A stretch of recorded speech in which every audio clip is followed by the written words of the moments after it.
الرجیم بسم اللہ الرحمن الرحیم وبہ نستعین وخیر المعین وصلی اللہ علی سیدنا محمد وآلہ الطاہرین۔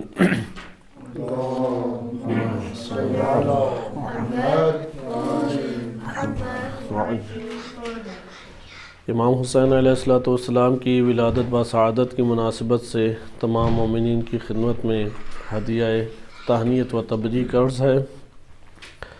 امام حسین علیہ السلام کے بارے میں معروف یہ ہے کہ 4 ہجری کو 3 شعبان اور بعض نے 5 شعبان بھی درج کیا ہے، یعنی چند اقوال ہیں، یہ نہیں ہے کہ صرف 3 شعبان کا قول وہی ایک واحد قول ہے۔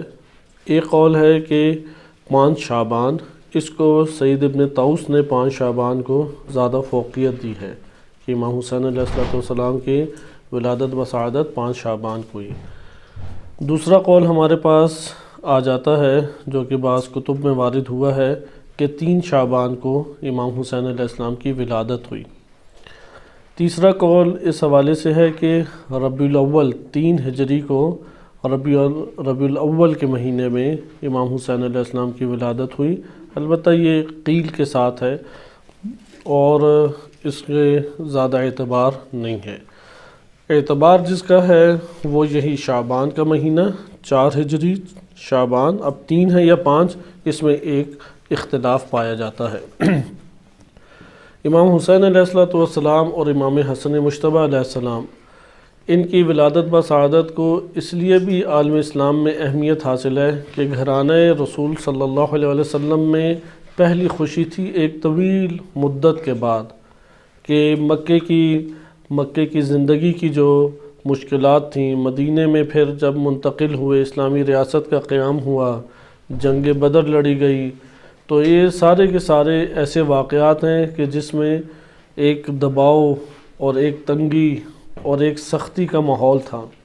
لہٰذا جب امام حسن مجتبیٰ علیہ السلام اور اس کے بعد امام حسین علیہ السلام کی ولادت بسعادت ہوئی تو گھرانے رسول اللہ میں ایک خوشی کی لہر دوڑ اٹھی اور انتہائی ایک مسرت افزا ماحول پیدا ہوا۔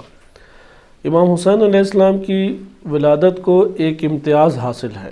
امام حسن مجتبیٰ علیہ السلام وہ بھی امام معصوم ہیں، جلیل القدر، عظیم ہستی کے، ان کے فضائل شیعہ سنی کتب میں آئے ہیں، لیکن امام حسین علیہ السلام کی ولادت کو ایک جداگانہ حیثیت ایک واقعے کی وجہ سے حاصل ہے، اور وہ جناب جبرائیل علیہ السلام کا تشریف لانا ہے کہ جب امام حسین علیہ السلام کی ولادت بسعادت ہوئی تو ام فضل جو ہیں انہوں نے خواب میں دیکھا، انہوں نے خواب دیکھا کہ نبی اکرم صلی اللہ علیہ وسلم کے گوشت کا ایک ٹکڑا ہے کہ جو کٹ گیا ہے اور ان کی گود میں آ پڑا ہے۔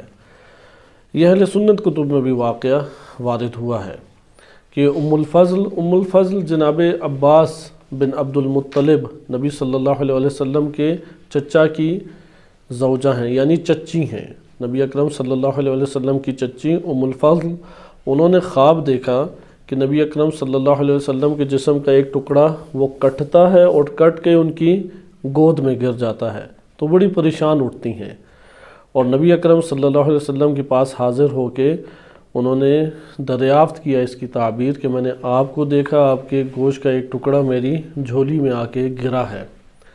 تو نبی صلی اللہ علیہ وسلم نے فرمایا کہ خیراً رأیتی، جو تم نے دیکھا ہے وہ بڑا اچھا خواب دیکھا ہے، ان صدقت رؤیا کی، کہ تمہارا یہ خواب جو ہے وہ اگر سچا ہوا تو اس کا یہ مطلب ہے کہ جناب سیدہ سلام اللہ علیہا کی گود میں ایک بچہ پیدا ہوگا یا گود میں بچہ آئے گا اور وہ تمہارے حوالے کریں گی تاکہ تم اسے دودھ پلاؤ، رضاعت کرو، تو یہ اس کی تعبیر ہے۔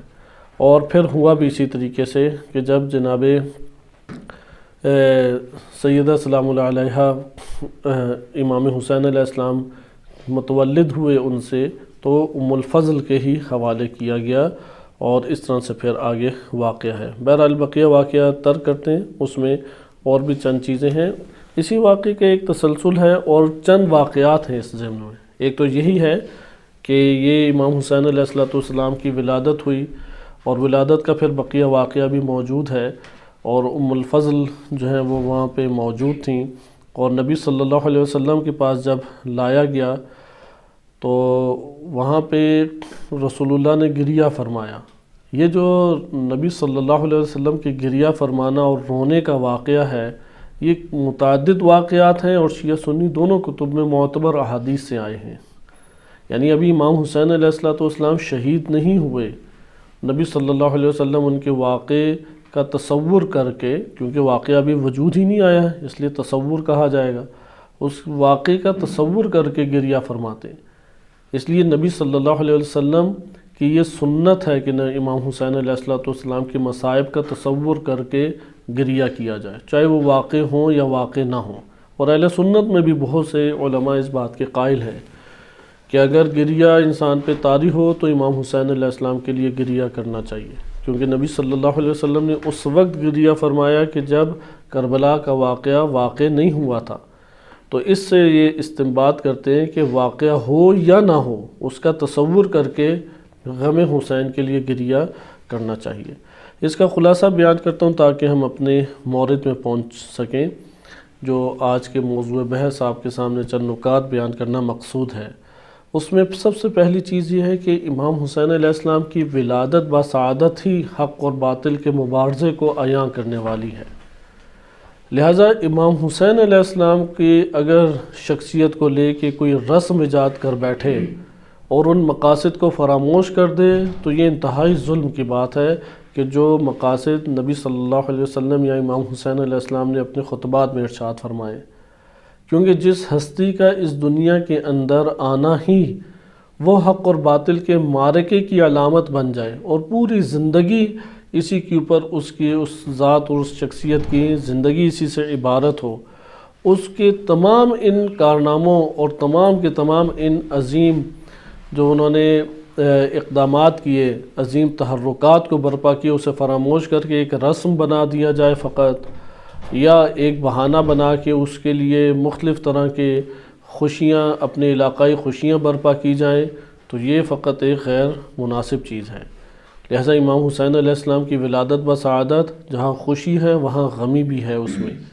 جہاں پہ امام حسین علیہ السلام کی ولادت بسعادت کی خوشی نصیب ہوئی، اسی جگہ حق اور باطل کے معرکہ اور قاتل کا بھی بتایا کہ کون ہے قاتل، یہی امت قاتل ہے، اور یہ بھی بتائے کیسے فتنے جنم لیں گے، امام حسین علیہ السلام حق کے اوپر ہوں گے۔ لہذا یہ چیز امام حسین علیہ السلام کے تذکرے کے ساتھ بار بار بیان کرنی چاہیے، اس لیے تا قیامت امام حسین علیہ السلام حق اور باطل کے معرکے میں حق کی علامت بن گئے۔ یہاں تک امام زمان علیہ السلام جب تشریف لائیں گے تو ان کے پرچم کا بھی کیا عنوان ہوگا اور شعار ہوگا، یا لثارات الحسین، اے حسین کے خون کا بدلہ لینے والوں۔ لہٰذا آپ نے ملاحظہ کیا کہ امام حسین علیہ السلام ہمیشہ حق اور باطل کے معرکے کے لیے علامت اور حق و باطل کے معرکے کے لیے شعار قرار پائے۔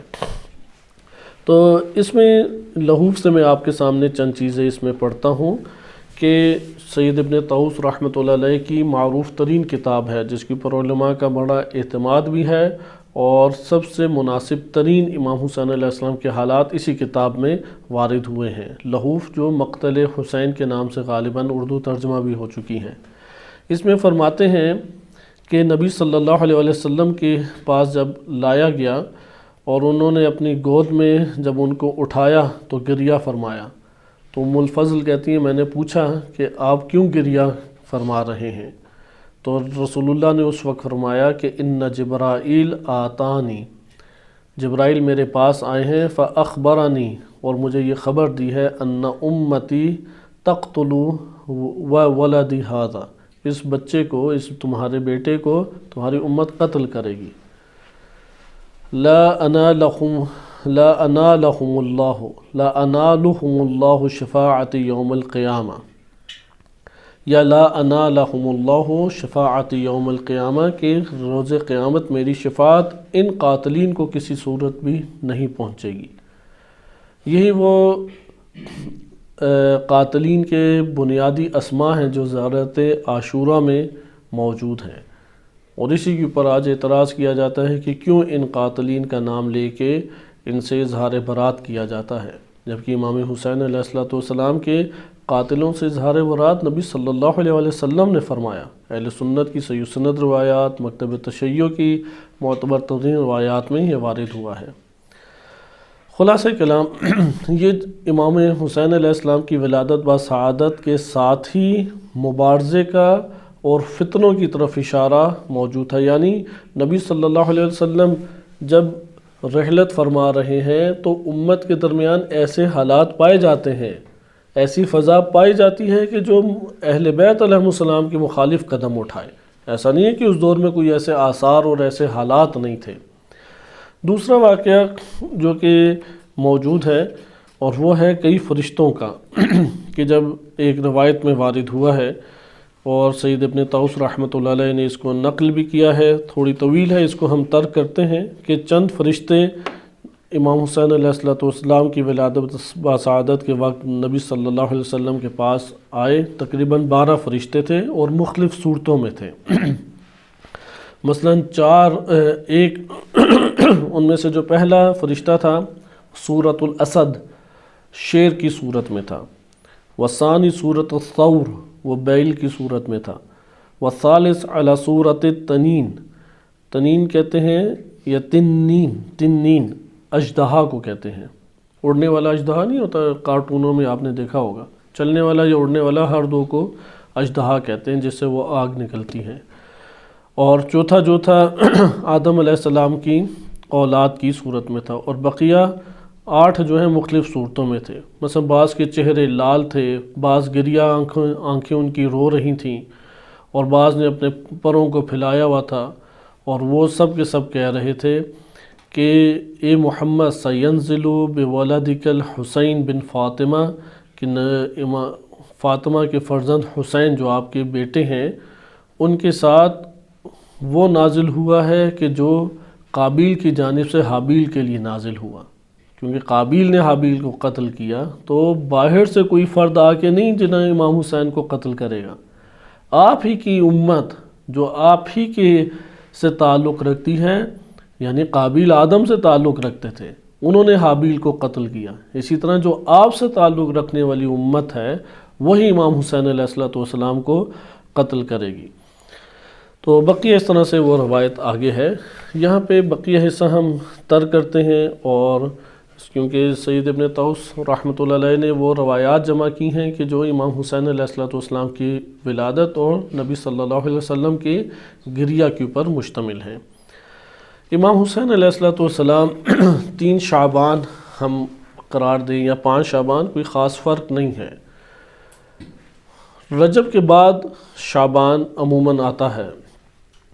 اگر اسلامی کیونکہ اختلاف ہے، آیا مہینوں کی یہی تقسیم ہے کہ محرم الحرام پہلا مہینہ ہے، پھر صفر ہے، اور صفر کے بعد پھر ربیع الاول ہے، ربیع الثانی، اور اس طرح سے ترتیب، یا نہیں ترتیب اس کے علاوہ تھی، سب سے پہلے رمضان تھا، پھر مثلا رجب، پھر شعبان، یا شعبان پہلے رجب، اختلاف پایا جاتا ہے، لیکن معروف ترتیب کیا ہے وہ یہی ہے کہ رجب اور شعبان ہے، اور ظاہراً روایات سے بھی یہی پتہ لگتا ہے کہ رمضان المبارک ہے، رجب ہے، اور پہلے رجب ہے، پھر شعبان ہے، پھر رمضان المبارک ہے۔ ہمارے پاس متعدد ایسی احادیث موجود ہیں۔ رجب میں جو شام کے باغی اور شام کے باغیوں کے امیر بالخصوص کہ معاویہ بن ابی سفیان، ان کا انتقال ہے۔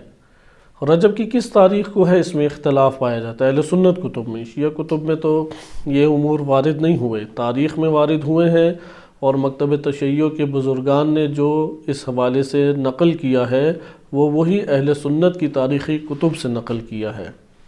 لہذا اہل سنت کتب تاریخ میں چند اقوال آئے ہیں، جیسے طبری نے اسے ذکر کیا کیونکہ قدیم ترین تاریخ طبری شمار ہوتی ہے، اور اس کے اوپر اہل سنت خصوصاً کافی بھروسہ بھی کرتے ہیں۔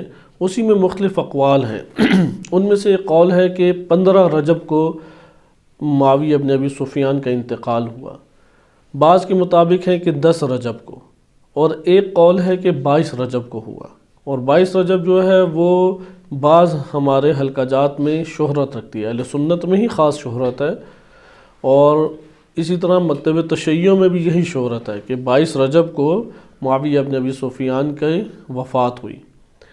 معاویہ ابن ابی سفیان کی وفات کے بعد امام حسین علیہ السلام کا سفر تحریک کربلا کا آغاز جو عملی طور پہ شروع ہوا، ایک تو پلاننگ پیچھے سے چل رہی تھی، امام حسن مجتبی علیہ السلام نے پلاننگ کے تحت صلح کی، ایسا نہیں تھا کہ بغیر کسی سوچے سمجھے نعوذ باللہ یہ واقعہ وجود میں آیا، سوچ بچار، تدبیر اور پوری پلاننگ کے ساتھ صلح انجام پائی۔ اور اس صلح کے انجام پانے کے، کیونکہ معاویہ کو تقریباً 20 سال حکومت کا موقع ملا، تقریباً 20 سال، اور امام حسن مجتبی علیہ السلام صلح کے چند سالوں بعد ہی شہید کر دیے جاتے ہیں، اور اس کے بعد امام حسین علیہ السلام اس صلح کی وجہ سے خاموش رہتے ہیں۔ لیکن یہ خاموشی ایسی نہیں ہے کہ نیچے انڈر گراؤنڈ کوئی پلاننگ نہ چل رہی ہو، لیکن وہ صلح کے قواعد اور عہد و پیمان کی اسی طرح وفا کرنے والے ہیں جیسے نبی صلی اللہ علیہ وسلم نے صلح حدیبیہ کے ساتھ وفا کی۔ اب تاریخ میں جو وارد ہوا ہے، امام حسین علیہ السلام نے آغاز سفر کا، یعنی عملی طور پہ خروج کا آغاز کب کیا؟ 27 رجب کو۔ اب آپ اس سے اندازہ لگائیں کتنا وقفہ ہے درمیان میں۔ 22 رجب کو معاویہ ابن ابی سفیان کی وفات ہے، معاویہ ابن ابی سفیان کے مرنے کے ساتھ ہی یزید کو حاکم بنا دیا گیا، کیونکہ معاویہ نے خود ہی اس کا اہتمام کیا ہوا تھا، اور انڈر گراؤنڈ اور اس کے بعد برملا طور پہ سارا کا سارا اہتمام کیا، یہاں تک کہ یزید حاکم بن گیا، اور یزید کا حاکم بننا سب سے بڑی مخالفت تھی۔ البتہ اس طرح توجہ رہے کہ صلح کی شقیں شیعہ سنی دونوں کتب میں معتبر ذرائع سے وارد نہیں ہوئیں، 5-6 شقیں، آج کل تو ان شقوں کو لے کے بھی بڑے شبہات کھڑے کیے جاتے ہیں، لیکن ہم یہ بھی نہیں کہتے کہ جو شقوں میں وارد ہوا ہے ان میں سے کوئی بھی شق درست نہیں ہے، یہ بات بھی درست نہیں ہے۔ مثلا شیخ صدوق رحمۃ اللہ علیہ نے بعض شقوں کا بیان کیا ہے، کچھ اہل سنت کتب میں پائی جاتی ہیں، اس سے پتہ لگتا ہے شقیں تھیں صلح کی اور وہ پہنچی بھی، لیکن ان میں ایک یہ بھی احتمال ہے کہ بعض کو گھڑا بھی کیا ہو، لیکن یہ صلح ہونا مسلم تھا۔ اور ان شقوں میں ایک شق جو ہے وہ واضح طور پہ پتہ ہے، وہ شق یہ تھی کہ معاویہ ابن ابی سفیان اپنے بعد اپنے بیٹے کو حاکم نہیں بنائے گا، یا کسی اموی بادشاہ کو حاکم نہیں بنا کے جائے گا، مسلمانوں کے سپورٹ اس امر کو کرے گا۔ اس طرح چند شقیں یقیناً ہمارے ہاتھ میں آ جاتی ہیں، مثلا امام علی علیہ السلام کے اصحاب کو کچھ نہیں کہا جائے گا، امام علی علیہ السلام سے دشمنی کا اظہار نہیں کیا جائے گا، سب شقوں کو توڑا، یہاں تک کہ آخری شق یہی حاکمیت کی رہ گئی۔ اور جیسے ہی یزید حاکم بنا، آپ دیکھیں امام حسین علیہ السلام نے زیادہ انتظار نہیں کیا، 27 رجب اور یا 28 رجب کو امام حسین علیہ السلام مدینہ چھوڑ کے کربلا کے مکہ کی طرف نکل آتے ہیں، اور مکہ کب پہنچتے ہیں؟ یہی 3 شعبان کی رات، شب جمعہ تھی، اور 3 شعبان کی رات مکہ پہنچ جاتے ہیں امام حسین علیہ السلام۔ یہاں پہ آج ہم یہ دیکھیں گے کہ امام حسین علیہ السلام جب کربلا کے لیے یا مکہ کی طرف مدینہ سے نکل رہے ہیں تو کیسے حالات تھے۔ یعنی امام حسین علیہ السلام کے بارے میں خبر یہ تھی کہ انہیں امت شہید کرے گی، یہ خبر تھی کہ حق اور باطل کا معرکہ ہوگا، مظلومانہ طریقے سے شہید کیے جائیں گے، اسلام کو بچائیں گے، حسین منی وانا من حسین، اہل سنت شیعہ سنی سب کتب میں ہے کہ میں حسین سے ہوں، حسین مجھ سے ہیں، یعنی دین اسلام کی بقا وہ امام حسین علیہ السلام سے ہے۔ جب دین آیا تھا تو نبی، یہ معروف وہ جملات ہیں، شیعہ سنی دونوں ہی حلقہ احباب میں یہ پڑھے جاتے ہیں کہ دین جو ہے وہ نزول کے اعتبار سے مصطفوی ہے اور اپنی بقا کے اعتبار سے حسینی ہے، معروف یہ جملات ہیں۔ اور حقیقت، بہت بڑی حقیقت کی ترجمانی یہ جملہ کرتا ہے کہ جب یہ دین آیا تھا تو نبی صلی اللہ علیہ وسلم دین کو لے کے آئے، لیکن اس دین کی بقا اور اس دین کا اہتمام جو ہوا ہے وہ حسینی طریقے سے ہوا ہے، اور ہوا گھرانے رسول سے ہے، کوئی باہر سے نہیں ہے، گھرانے ہی رسول نے دفاع کیا، گھرانے ہی رسول نے نشر کیا، اور گھرانے ہی رسول اس معاملے میں قتل کیے گئے۔ تمام کے تمام آپ امت کے جو صحابہ ہیں کسی بھی صحابہ کے خاندان کو لے آئیں، خلیفہ اول ہیں، خلیفہ دوم ہیں، خلیفہ سوم ہیں، بڑے بڑے جرنیل ہیں جیسے سعد بن ابی وقاص ہیں، عبید اللہ ابن ابی جراح ہیں، یہ سب بڑے بڑے آپ اس دور کے سرداران اور سپہ سالار، لشکروں کے سپہ سالار کو لے آئیں جن کے بارے میں تاریخ میں لکھا گیا کہ انہوں نے قربانیاں دیں، انہوں نے فتوحات کیں۔ آپ کو فقط اور فقط نبی صلی اللہ علیہ وسلم کا گھر ایسا ملے گا کہ اس گھر کے سب افراد شہید ہیں، سب افراد کو قتل کیا، نہ بیٹی کو چھوڑا، نہ داماد کو، نہ ان کے نواسوں کو، پھر نہ نواسوں کے نواسوں کو، حتیٰ ان کی خواتین کو بھی نہیں چھوڑا، اور ان کو بھی کربلا کے بعد امت نے دربدر کیا۔ لہذا اس ساری کی ساری قربانیوں میں عظیم ترین قربانی کہاں ہے؟ اسی گھرانے کی۔ یعنی آپ خود سوچیں کہ مدینہ کے اندر صرف یہی گھرانہ ہے کہ علی بن ابی طالب علیہ السلام شہید، جناب سیدہ سلام اللہ علیہ شہید، امام حسن مجتبی علیہ السلام، امام حسین علیہ السلام، ان کے فرزندان، کیوں ایک ہی گھرانے کے پیچھے ہیں سارے کے سارے؟ کیوں یہی چیز ہمیں دیگر خاندانوں میں نظر نہیں آتی؟ اگر تھوڑا تجزیہ تحلیل کریں تو یہ باعظمت گھرانے کی قربانیاں سامنے آ جائیں۔ خلاصہ کلام یہاں پہ ہمارے لیے جو اہم ترین چیز ہے وہ اسوہ امام حسین علیہ السلام ہے، سیرت امام حسین علیہ السلام، یعنی جس کا قلبی واقعاً تعلق امام حسین علیہ السلام سے ہے، وہ اپنے قلب کی گہرائی میں شہادت کا عاشق ہے، اور شہادت جو ہے وہ ایک ہدف اور مقصد کے تحت ہوتی ہے، کسی کام کی خاطر ہوتی ہے، دین کی خاطر، دین سے لگاؤ، امام حسین علیہ السلام سے لگاؤ، دین سے لگاؤ۔ امام حسین علیہ السلام سے قلبی تعلق یعنی جرت مند، جرت اور شجاعت سے تعلق، شہادت سے تعلق، باطل کے خلاف، ظلم کے خلاف قیام سے تعلق۔ لہذا اگر یہ تعلقات وہ نہیں اندر ہوتے اجاگر، اس کا یہ مطلب ہے امام حسین علیہ السلام سے قلبی تعلق نہیں ہے انسان کا۔ واقعات سن کے ایک محبت طاری ہوتی ہے، اللہ تعالیٰ اسے ثواب دے گا، گریہ کرتے اللہ تعالیٰ اسے ثواب دے گا، لیکن جو امام سے متعلق تھا وہ کربلا حاضر ہوا۔ اگر یہ جرت، یہ شجاعت، یہ بصیرت، یہ شعور، اگر قیام، باطل کے خلاف قیام سے تعلق نہیں ہے تو ہمارا تعلق ہمیں کربلا نہیں پہنچائے گا۔ جو کربلا نہیں پہنچا وہ اپنے امام کے پیچھے کیسے شہید ہوگا؟ کربلا سے مراد یہ نہیں ہے کہ اسی سرزمین پہ شہید ہو۔ مسلم بن عقیل تو کربلا شہید نہیں ہوئے، وہ تو کوفہ میں شہید ہوئے۔ ہانی بن عروہ تو کربلا شہید نہیں ہوئے، وہ تو کوفہ میں شہید ہوئے۔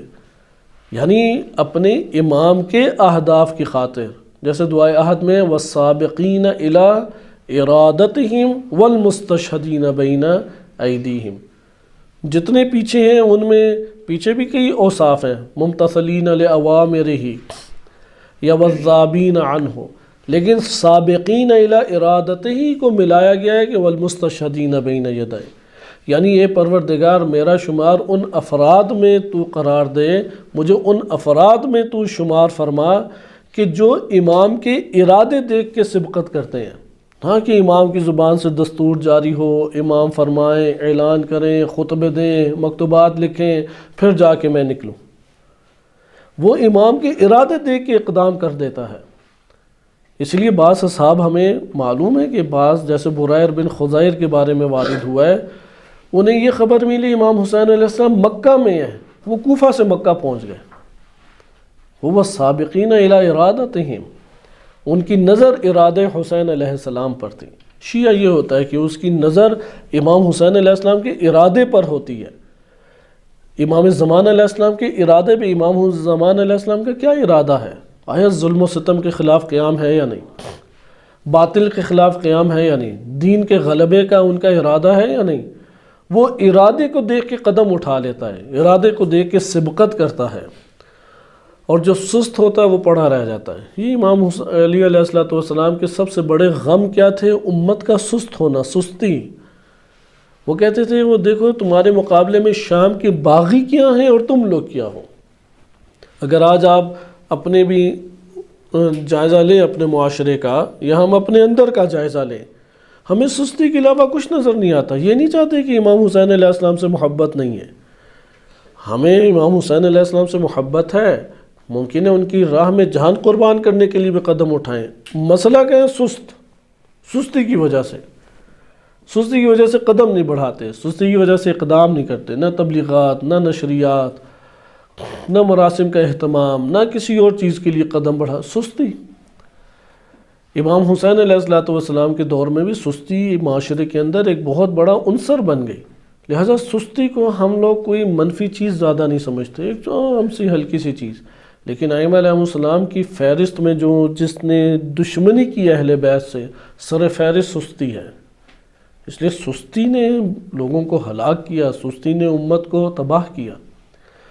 امام حسین علیہ السلام دیکھیں، ان کے جیسے ہی معاویہ بن ابی سفیان کا انتقال 22 رجب کو یا رجب کے مہینے میں ہوتا ہے، آپ کو زیادہ دن نظر نہیں آئیں گے، امام حسین علیہ السلام نے پلاننگ کرنا شروع کر دی۔ میں آپ کے سامنے لحوف سے وہ واقعہ پڑھتا ہوں کہ جس میں اس چیز کا تذکرہ ہے کہ امام حسین علیہ السلام نے کب اقدام کیا۔ وارد ہوا ہے کہ فلما توفی معاویہ بن ابی سفیان، معاویہ بن ابی سفیان کی جب وفات ہو گئی، وذالک فی رجب میں ہوئی، سنہ 60 من الہجرہ، 60 ہجری تھی۔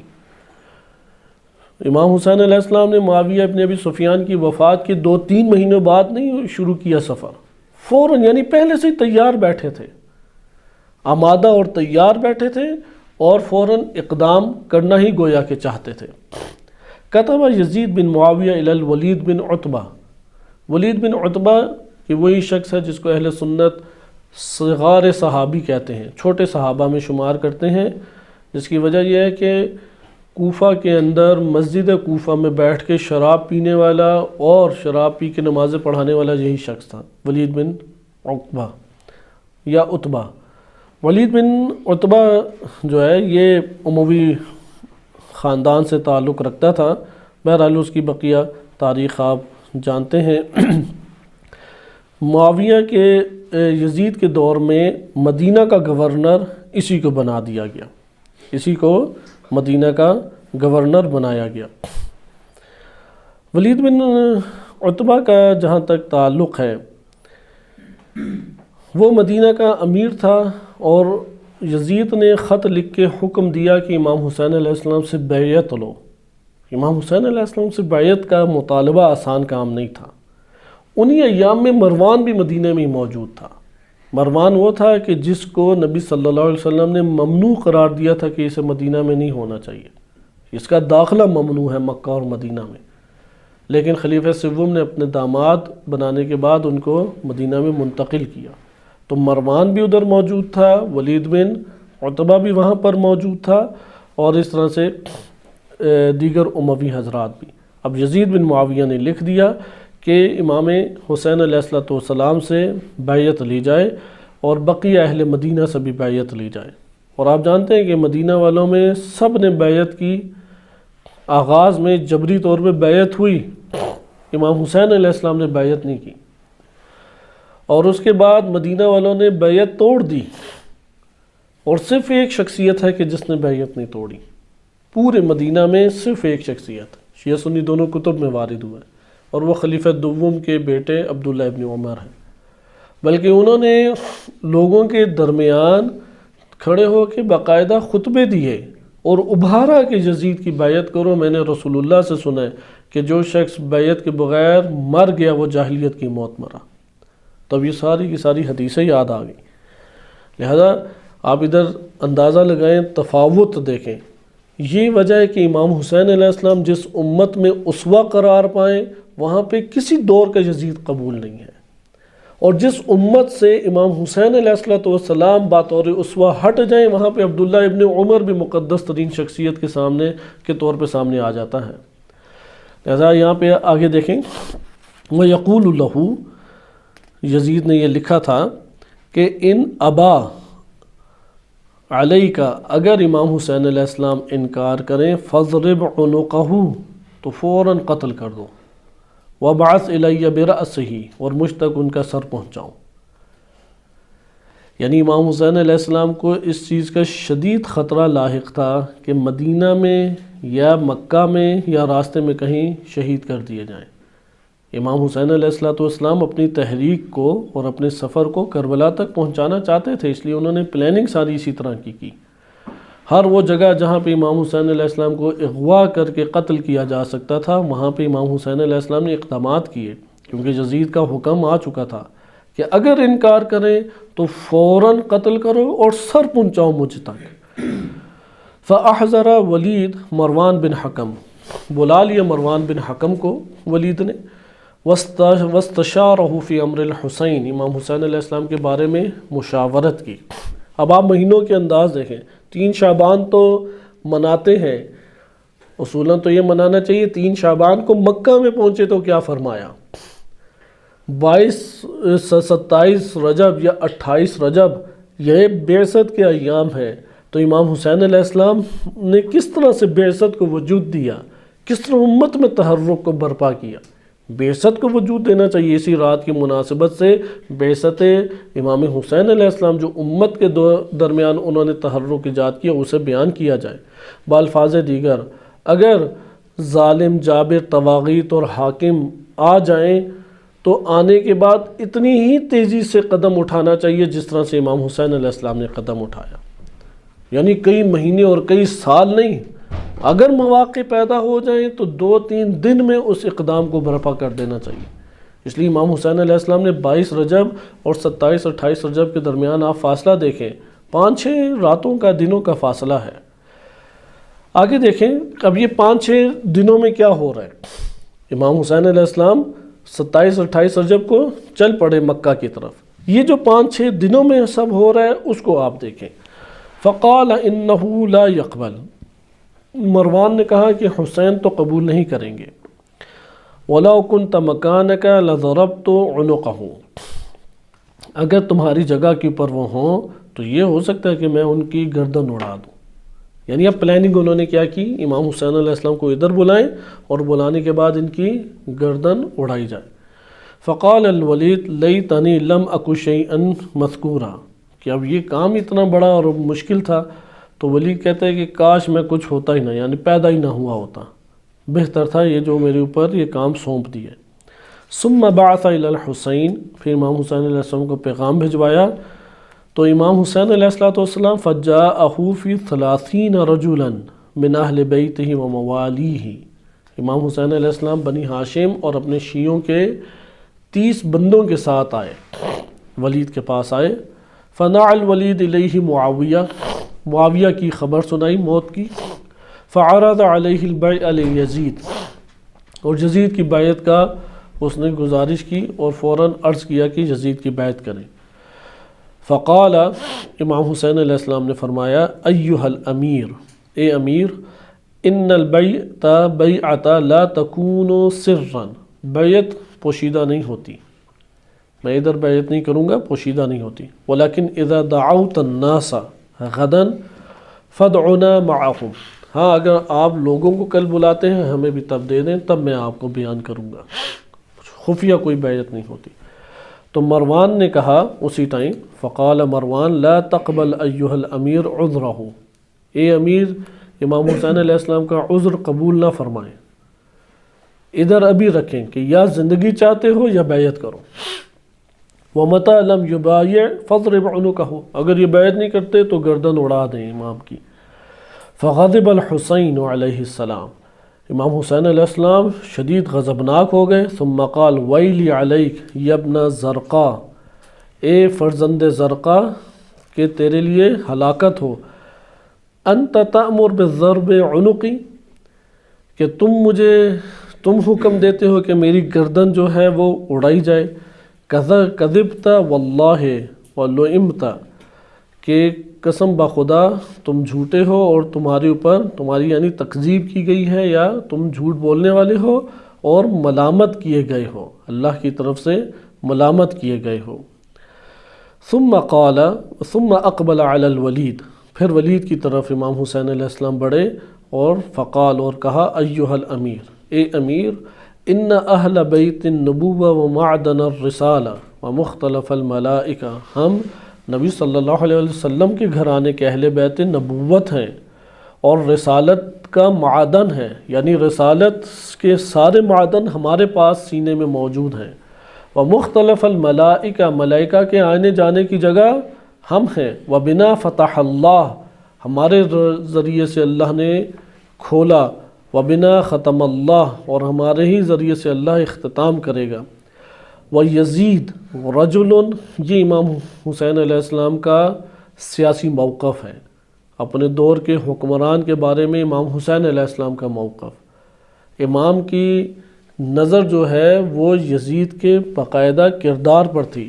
کیا ادھر ایک سوال ہم ابھارتے ہیں، اس دور میں معاشرے کے اندر شرابیں نہیں پی جاتی تھیں جب امام حسین علیہ السلام تھے، یا پی جاتی تھیں؟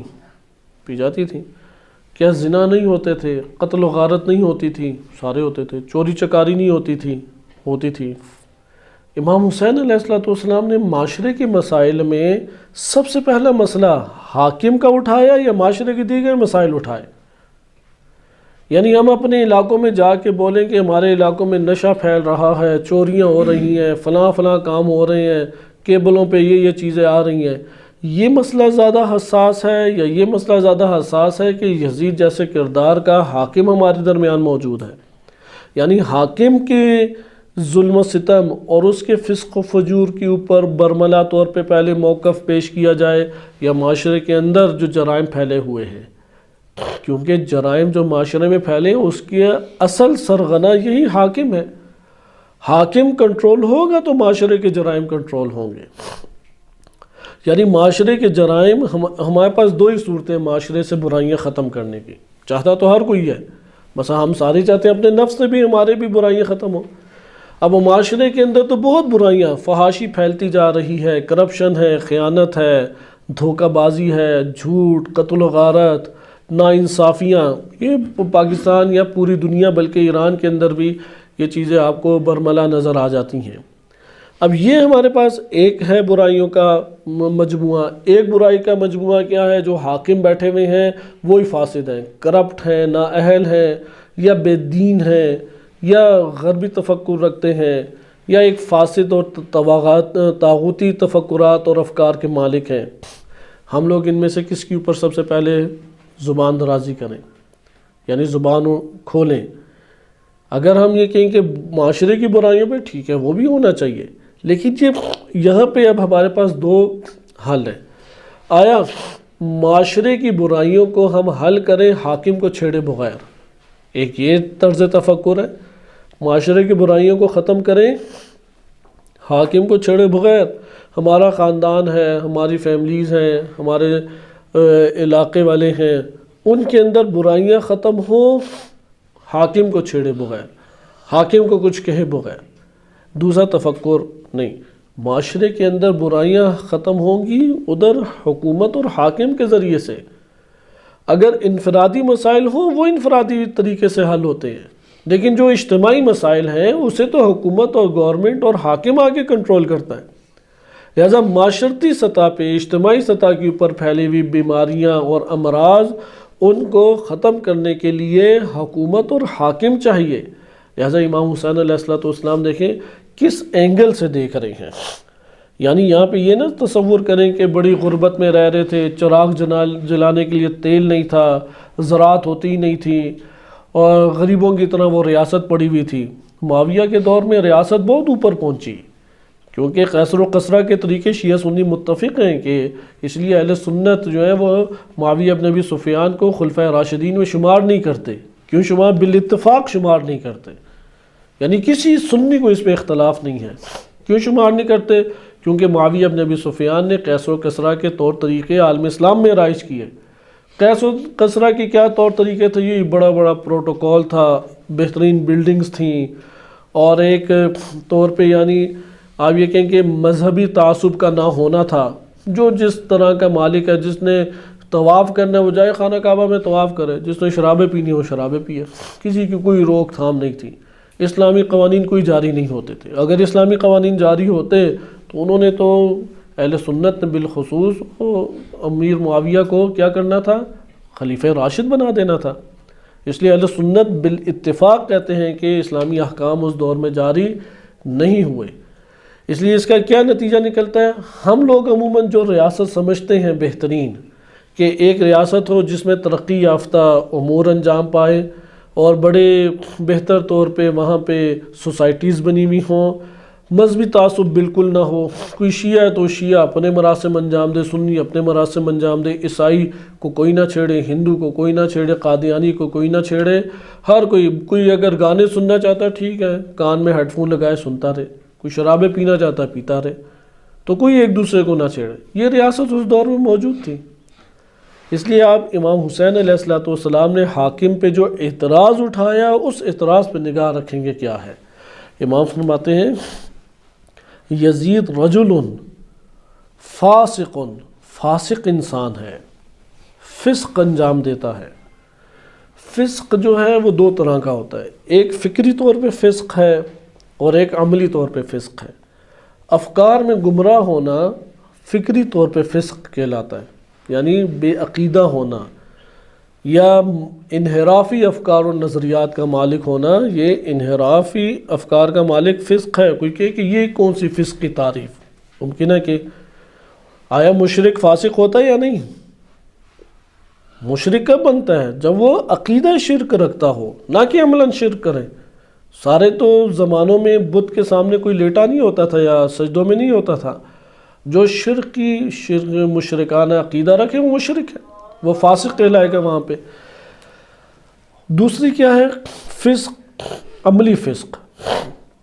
فاسق ایک تو فکری طور پہ منحرف انسان ہے، شارب الخمر، شراب پیتا ہے، قاتل النفس المحرمہ، قاتل النفس المحرمہ، وہ نفس جسے اللہ نے قتل کرنا حرام قرار دیا ہے، ایسے نفوس کو کیا کرتا ہے؟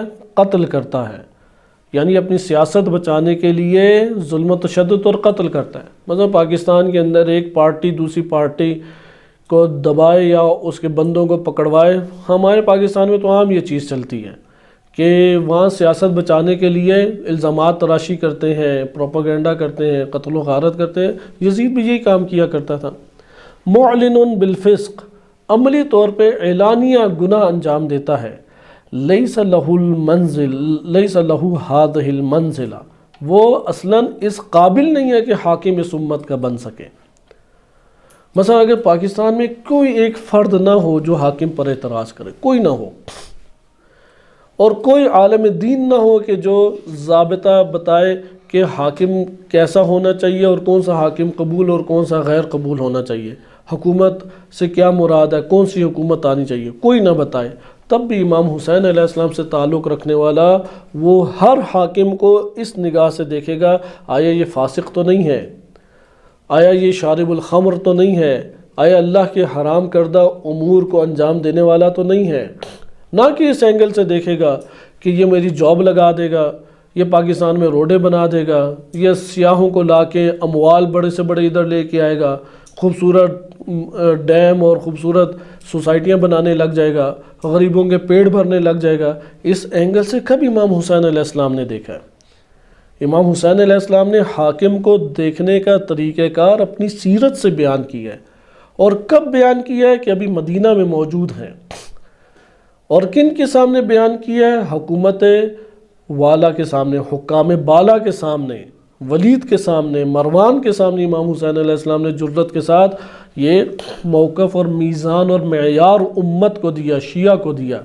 شیعہ حاکم کو دیکھے اس طرح سے نہ دیکھے کہ بجلی آ جائے گی، گیس آ جائے گی، سارے علماء تو حمایت کر رہے ہیں فلاں کی، ٹھیک ہے یار، وہ سارے علماء کیا غلط ہے۔ امام حسین علیہ السلام جب تعلق امام سے قلبی جوڑ جائے تو اسے صرف وہ معیار حسینی نظر آتا ہے، اسے کوئی اور معیار نظر نہیں آتا۔ لہذا آگے ملاحظہ کریں، وَمِثْلِ لَا يُبَايِعُ مِثْلَهُ، مجھ جیسا اس جیسے کی بیعت کرے، یعنی میں نعوذ باللہ اتنی پستیوں پہ گر جاؤں کہ اس کو میں دل سے قبول کر لوں۔ یہی تو ہمارے ہاں سب سے بڑا اعتراض ہے۔ یہ جب تحریک انصاف عمران خان کے چرچے اٹھے تو ٹھیک، اگر ایک بالفرض ممبر کے اوپر جا کے عالم حمایت کرتا ہے یا آ کے ضمانتیں دینے کے لیے امام ضامن اس کے باندھتا ہے کہ جان اس کی محفوظ رہے، اپنی نجی محفلوں میں، ذاتی محفلوں میں شیعوں کے درمیان پھر اس کی حمایت کیسی؟ شیعوں کے درمیان کیوں وہ حاکم نہیں ابھارتے جو امام علی علیہ السلام چاہتے ہیں؟ کیوں اس حاکم کو اسوہ بنا کے پیش نہیں کرتے جو امام حسین علیہ السلام چاہتے ہیں؟ اس میں ایک ہی جواب آتا ہے کہ وہ ان کا مقصد ہے اسے ووٹ دیے جائیں۔ اگر ہم نے اندر بیان کر دیا ووٹ نہیں دیں گے جا کے، یعنی ووٹ دینے کے لیے ہم استعمال ہو جائیں آرام سے، اور وہ بھی امام سمیت استعمال ہو جائیں۔ لہذا آپ ملاحظہ کریں، امام فرماتے ہیں کہ مثلی لا یبایع مثلہ، میں اتنا نیچے نہیں گر سکتا کہ اس طرح کی عادات اور صفات رکھنے والے کی حمایت کر بیٹھوں، اتنا میں نیچے نہیں گر سکتا۔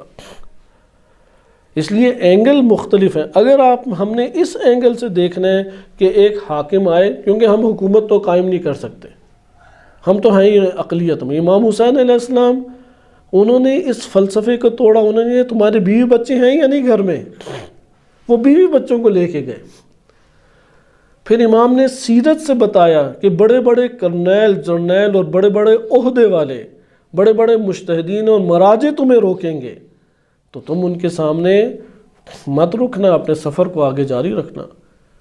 محمد ابن حنفیہ آئے جو کہ سردار جنگ جمل ہیں، امام علی علیہ السلام کی فوج کے کمانڈروں میں سے تھے، انہوں نے روکا نہیں، رکے امام حسین علیہ السلام۔ عبداللہ ابن عباس آئے جو کہ تفسیر کے مرجع شمار ہوتے تھے، مجتہد شمار ہوتے تھے، امام حسین علیہ السلام نہیں ادھر رکے۔ لہذا آپ نے ملاحظہ کیا کہ امام حسین فرماتے ہیں مثلی، مجھ جیسا، لا یبایع مثلہ، اس جیسے کی بیعت نہیں کر سکتا، میں اپنی شخصیت کو نہیں گرا سکتا اتنا نیچے۔ لہذا ہمیں حاکم کو دیکھنے کا، اگر حاکم نہیں ہے پھر ضابطے مختلف ہو سکتے ہیں۔ حاکم کو دیکھنے کا کیا انداز ہے، حاکم کو اس اعتبار سے نہ دیکھیں یہ کتنا وظیفہ پہنچائے گا، یہ ہمارے کتنے بندے جاب پہ لگا دے گا، یہ کتنے قیدیوں کو زندان سے نکال دے گا، یہ کتنے ہماری روڈیں بنا دے گا، کتنی سوسائٹیاں بنا دے گا، ملک کے اندر سے غربت کو ختم کرے گا یا نہیں کرے گا۔ معاویہ کے دور میں غربت نہیں تھی اس طرح کی، اسی طرح بعد میں بنو امیہ کے دور میں چوٹی تک پہنچا عالم اسلام۔ لہذا حاکم کو اس نیت سے دیکھیں گے تو پھر اس جیسا نیچے گریں گے کہ جیسا حاکم سامنے بیٹھا ہوا ہے۔ لیکن حاکم کو امام حسین علیہ السلام کی جہت سے دیکھیں گے، کہیں گے یہ فاسق، فاجر، منحرف، ایک فکر کا مالک، مسلمان امت کو فروخت کرنے والا، مجھ جیسا اس جیسے کی حمایت کر دے، یہ کبھی نہیں ہو سکتا۔ پھر آگے امام فرماتے ہیں وَلَكِن نُصْبِحُ وَتُصْبِحُونَ، ہم بھی کل صبح کریں گے اور تم بھی کرنا، وَنَنظُرُ وَتَنظُرُونَ، ہم بھی دیکھتے ہیں اور تم بھی دیکھنا، أَيُّنَا أَحَقُّ بِالْخِلَافَةِ وَالْبَيْعَةِ، کون زیادہ خلافت اور بیعت کا حقدار اور سزاوار ہے۔ ثم خرج فقال مروان للولید عصیتنی، امام حسین علیہ السلام نکل گئے ادھر سے، ولید نے کچھ نہیں کیا، تو مروان آگے بڑھ کے ولید کے اوپر جھپٹا کہ تم نے میری نافرمانی کی، معصیت کی، تم نے روکا ہی نہیں امام حسین علیہ السلام کو، نہیں تم نے ادھر شہید کیا۔ فقال ویحک یا مروان، کہ تیرے لیے ہلاکت ہو اے مروان، انک اشرت علی بذہاب دینی و دنیایا، کہ تم میرے دین اور میری دنیا دونوں کی جانے کے در پہ پڑے ہو، تم مجھے یہ کہنا چاہتے ہو کہ میں دین سے بھی جاؤں اور دنیا سے بھی جاؤں۔ واللہ ما احب ان ملک الدنیا باسرها لی واننی قتلت حسینا، اگر پوری دنیا کو مجھے مالک بنا دیا جائے تب بھی میں یہ جرم انجام نہیں دے سکتا کہ امام حسین علیہ السلام کو شہید کروں۔ واللہ ما اظن احدا یلقى اللہ بدم الحسین الا وهو خفیف المیزان، کیونکہ قسم بخدا جو بھی اس طرح سے اللہ سے ملاقات کرے گا کہ اس کے امام حسین علیہ السلام کے خون میں ہاتھ رنگین ہے، اس کا میزان بہت ہی ہلکا ہوگا۔ لا ينظر اللہ الیہ یوم القیامہ، نہ اللہ اس کی طرف نگاہ کرے گا، ولا یزکیہ، نہ اس کے گناہوں کو معاف کرے گا، تزکیہ کرے گا، وَلَهُ عَذَابٌ علیم، اس کے لیے عذاب علیم ہے۔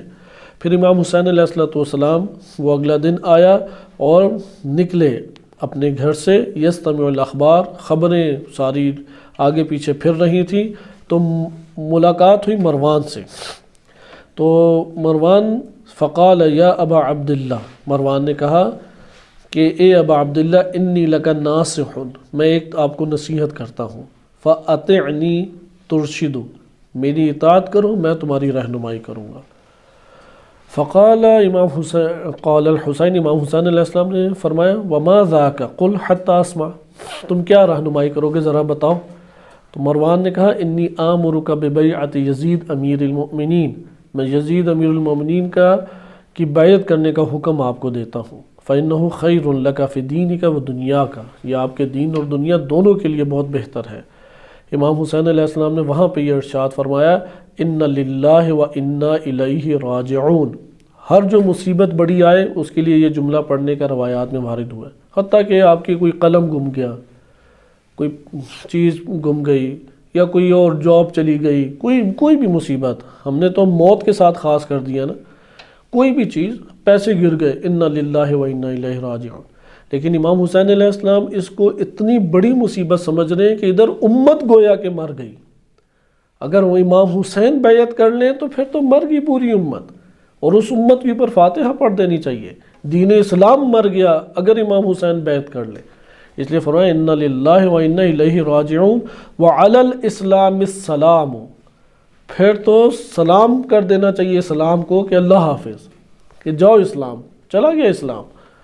اذ قد بلیت الامت براع مثل یزید، کہ جب امت مبتلا ہو گئی ہے یزید جیسے حاکم سے۔ وَلَقَدْ سَمِعْتُ جَدِّ رسول اللہ صلی اللہ علیہ وآلہ یقول، نبی صلی اللہ علیہ وسلم فرماتے ہیں، الخلافۃ محرمۃ علی آل ابی سفیان، ابو سفیان کی اولاد کے اوپر خلافت حرام ہے۔ پھر ان کے درمیان دیر تک بحث ہوتی رہی، حتیٰ انصرف مروان وہو غضبان، اور مروان غصے کے عالم میں وہاں سے چلا گیا۔ اور پھر فلما کان الغدا، یعنی جب پھر دن چڑھا، توجہ حسین الی مکہ، مکہ کی طرف امام حسین علیہ السلام نے رخ کیا اپنے اہل و عیال کو لے کے، لثلاث مزین من شعبان سنہ 60 ہجری تھی، 3 دن شعبان کے گزر گئے۔ فاقام بها باقی شعبان و شہر رمضان و شوال و ذی القعدہ، 4 مہینے مکہ میں امام حسین علیہ السلام ٹھہرے، اور وہاں پہ پھر ان کی ملاقات عبداللہ ابن عباس، عبداللہ بن زبیر اور ان افراد سے ہوئی، اور وہاں پہ پھر امام حسین علیہ السلام نے خطبات بھی دیے، اور وہاں پہ امام حسین علیہ السلام کے مکتوبات بھی ہیں۔ تو یہ 3 شعبان کی مناسبت سے ہمارے لیے ایک اہم درس بنتا ہے کہ امام حسین علیہ السلام کی ہستی، ان کی شخصیت، ان کی ذات انسان کا حق سے تعلق قائم کرتی ہے، شجاعت سے تعلق، جرأت سے تعلق، شہادت سے تعلق، اور حاکم کو دیکھنے کا سلیقہ بیان کرتی ہے۔ جتنے شبہات کھڑے کر دیے جائیں، فتاوی مراجع نظام کے اٹھا کے لے کے آ جائیں، لیکن امام حسین علیہ السلام کا دیا ہوا معیار وہ شیعہ کے قلب کے اندر ایک ایسی روشنی کو پیدا کرتا ہے کہ وہ کہتا ہے کہ مجھے کسی کا نہ فتویٰ چاہیے، نہ کسی کا بیان چاہیے، نہ کسی کی کوئی اور تجزیہ تحلیل چاہیے۔ امام حسین علیہ السلام کا دیا ہوا معیار حاکم کے اعتبار سے میرے سامنے آشکار ہے، میں اسی نگاہ سے اس حاکم کو دیکھوں گا، اور جو امام نے موقف اختیار کیا میرا بھی موقف وہی ہوگا۔ ہاں، اس کے بعد کیا گیا موافق موقف ہو سکتے ہیں، وہ اس کے بعد دیکھنے کی بات ہے، لیکن اس حاکم کے بارے میں میرا موقف وہ یہی موقف رہے گا۔ وصلی اللہ علی سیدنا محمد وآلہ الطاہرین۔